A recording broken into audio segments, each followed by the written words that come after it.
Telugu Titans versus U Mumba high voltage match జరగబోతుంది. ఎందుకంటే Telugu Titans చూసుకుంటే బెంగాల్ వారియర్స్ పైన క్లోజ్ మ్యాచ్ ఓడిపోయి వస్తుంది. అలాగే యూమో చూసుకున్నా కూడా యూపీతో పైన ఓటమితో ఈ మ్యాచ్ అడుగు పెడుతుంది. సో రెండు టీంలు కూడా ఈ మ్యాచ్ మాత్రం ఒక లాస్తో అడుగు పెడుతున్నాయి. ఎనివే తెలుగు టైటన్స్ మాత్రం మంచి కాన్ఫిడెన్స్తో ఈ మ్యాచ్ అనేది అడుగు పెడుతుంది. ఎందుకంటే బెంగాల్ వారియర్స్ పైన లాస్ట్ దాకా పోరాడి ఓడిపోయారు. ఎస్పెషల్లీ లాస్ట్ 12 seconds దాకా తెలుగు టైటన్స్ లీడ్ ఉండే, కానీ లాస్ట్లో విజయ్ మలిక్ మిస్టేక్ చేయడంతో మ్యాచ్ ఓడిపోయింది. తెలుగు టైటన్స్ ఈ మ్యాచ్ గెలవాలంటే ఏం చేయాలో ఫుల్ క్లారిటీగా ఈ వీడియోలో తెలుసుకుందాం. అయితే రీసెంట్గా ఈ రెండు జట్లు తలపడ్డప్పుడు తెలుగు టైటన్స్ ఒక మంచి విక్టరీ సాధించింది. తెలుగు టైటన్స్ 37, అలాగే యూమో 45. సో ఈ మ్యాచ్ మాత్రం చాలా ఇంట్రెస్టింగ్గా జరిగింది.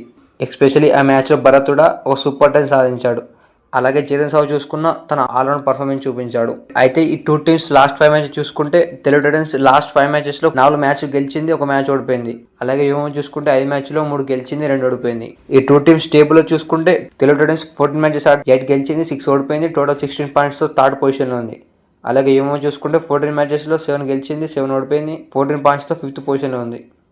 సో ఈ టూ టీమ్స్కి ఈ మ్యాచ్ మాత్రం చాలా ఇంపార్టెంట్. ఎందుకంటే తెలుగు టైటన్స్ చూసుకుంటే ఈ మ్యాచ్ గెలిస్తే ప్లే ఆఫ్స్కి కన్ఫర్మ్ అవుతుంది.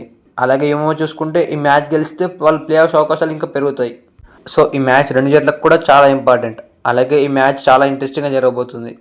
అయితే ఈ టూ టీమ్స్ పీకేఎల్ 8 చూసుకుంటే టోటల్ 21 మ్యాచెస్ జరిగితే తెలుగు టైటన్స్ 8 గెలిస్తే యూమో 10 గెలిచింది. అందులో 3 టై కూడా అయ్యాయి. సో పీకేఎల్ లిస్ట్ చూసుకుంటే కొంచెం ఈక్వల్గానే ఉన్నాయి. అలాగే ఈ టూ టీమ్స్ లాస్ట్ 3 మ్యాచెస్ చూసుకుంటే తెలుగు టైటన్స్ 2 గెలిస్తే యూమో 1 మ్యాచ్ గెలిచింది. సో లాస్ట్ 3 మ్యాచెస్లో తెలుగు టైటన్సే పై చేయి ఉంది. So Telugu Titans last match చూసుకుంటే బెంగాల్ వారియర్స్ పైన మంచి కంబ్యాక్ అనేది ఇచ్చింది.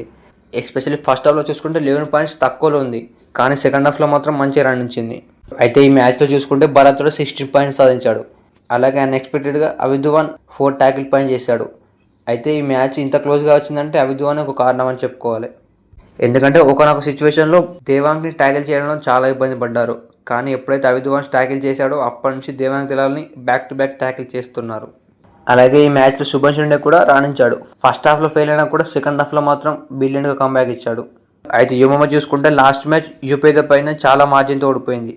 యూమో 24, అలాగే యూపీతో 40. సో ఈ స్కోర్ డిఫరెన్స్ అనేది ప్లే ఆఫ్ వెళ్ళే చాలా ఇబ్బంది పెడుతుంది. అయితే ఈ మ్యాచ్లో ఎవరు కూడా అంత పర్ఫార్మెన్స్ ఇవ్వలేదు. ఎస్పెషల్లీ సునీల్ అలాగే పర్వేష్ రాణించినా కూడా టీం మాత్రం రాణించలేకపోయింది. అయితే తెలుగు టైటన్స్ లాస్ట్ మ్యాచ్లో ఏ మిస్టేక్ చేసిందంటే డిఫెన్స్లో. ఎస్పెషల్లీ అంకిత్ మాత్రం పేన మ్యాచ్లో ఫామ్లో కూడా లేడు. సో దానివల్ల దేవాంగ్ దళాలని ట్యాగ్ ఇచ్చేయలేకపోయాడు. అలాగే పేన మ్యాచ్లో చూసుకుంటే భరతుడాకి మంచి సపోర్ట్ అయితే ఇవ్వలేకపోయారు, ఎస్పెషల్లీ రీడింగ్లో. సో భరతుడ ఒక్కడే రాణించాడు. సో ఈ మ్యాచ్లో భరతుడకు మంచి సపోర్ట్ దొరికితే ఈ మ్యాచ్ ఈజీగా గెలుస్తారు.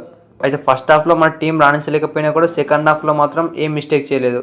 ఎస్పెషల్లీ సెకండ్ హాఫ్లో మాత్రం మంచిగా రాణించింది. మేబీ ఈ మ్యాచ్లో సేమ్ టీంతో వెళ్ళే అవకాశం ఉంది.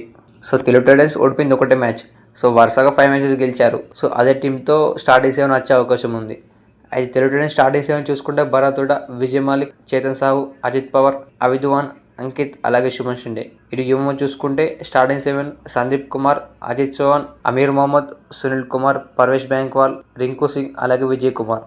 అయితే ఈ టూ టీమ్స్ కీ ప్లేయర్ చూసుకుంటే ఇటు యూమో చూసుకుంటే సునీల్ కుమార్, అటు తెలుగు టైటన్స్ చూసుకుంటే భరత్. సో సునీల్ కుమార్ కూడా మంచి ఫామ్లో ఉన్నాడు. గత 5 మ్యాచ్లో 2 I5 సాధించాడు. సో తెలుగు టైటన్స్కి థ్రెట్ ఎవరంటే సునీల్ కుమార్. అలాగే టైటన్స్ చూసుకుంటే లాస్ట్ మ్యాచ్ 16 పాయింట్స్, అలాగే దాని ముందు మ్యాచ్ 20 పాయింట్స్తో మంచి ఫామ్లో ఉన్నాడు. సో యూమో గెలాలంటే భరత్ ఆపితేనే పాసిబుల్ అవుతుంది. అలాగే తెలుగు టైటన్స్ కూడా చాలా ఇంపార్టెంట్ ప్లేయర్. అయితే ఈ మ్యాచ్లో కీ బ్యాటిల్ చూసుకుంటే సునీల్ కుమార్, అలాగే తెలుగు టైటన్స్ రైడర్స్. అయితే మన రైడర్స్ చూసుకుంటే ఎక్కువగా లెఫ్ట్ రైడర్సే. సో సునీల్ కుమార్కి ఎక్కువ పై చేయ ఉండే అవకాశం ఉంది ఈ మ్యాచ్లో.